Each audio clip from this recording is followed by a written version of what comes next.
ลาเอ่ยคำเอ่ยคนที่ไอหักไอแพงบาดนี้เจ้าไปเป็นของเขาแล้วเหลือไว้แต่ความทรงจำคำลาที่เจ้าได้เอ่ยคำเว้ามาเฮ็ดให้ไอมีน้ำตา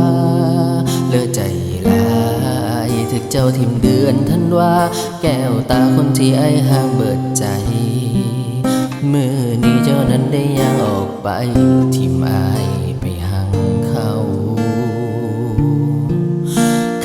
ดาวปีนี้คงสิบ่มวนคือปีที่แล้วหน้าหนาวก็คงบ่ได้กอดเจ้าเหมือนที่ผ่านมาย่างไปเห็นผู้สาวของเฮาเดินจับมือกับเขาแต่ต้องเจียมโตวเอาไว้ว่าเฮาบ่ได้รักกันแล้วสิเฝ้าอย่างนี้ไปให้ไกลแต่แห้งสิยังก็ยังบ่ไหวน้ำตาก็ยังคงไหลบ่เศร้าเพราะยังห่างเขาลืมบ่ได้เลยคนเคยห่วมคู่น้ำกันมาเจ้าสิเตะเข้าป่าไปเลยสันบ่ย้อนว่าห่างหลายกันเลยเจ็บข้างละโนเวทนาเจ้าของแท้โน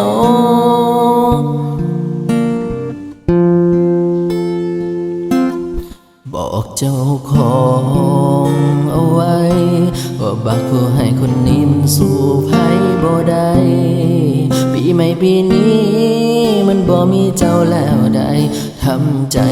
ลืมเขาลงปงไว้แล้วเด้อ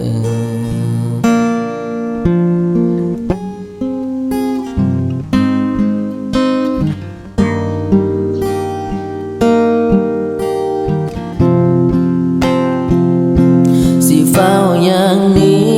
ไปให้ไกลแต่แห้งสิยังก็ยังบ่ไหวน้ำตาก็ยังคงไหลบ่เศร้าพอยังหักเขาลืมบ่ได้เลยคนเคยห่วงคู่น้ำกันมาเจ้าสิแต่เข้าป่าไปเลยสันบ่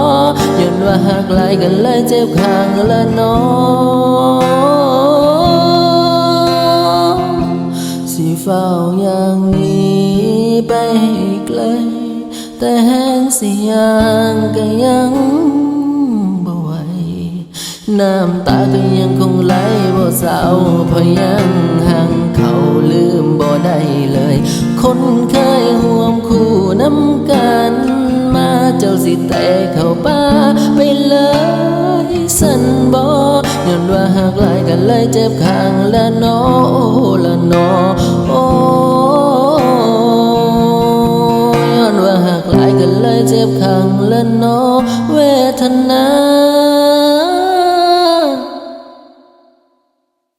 เจ้าของแท้น้อ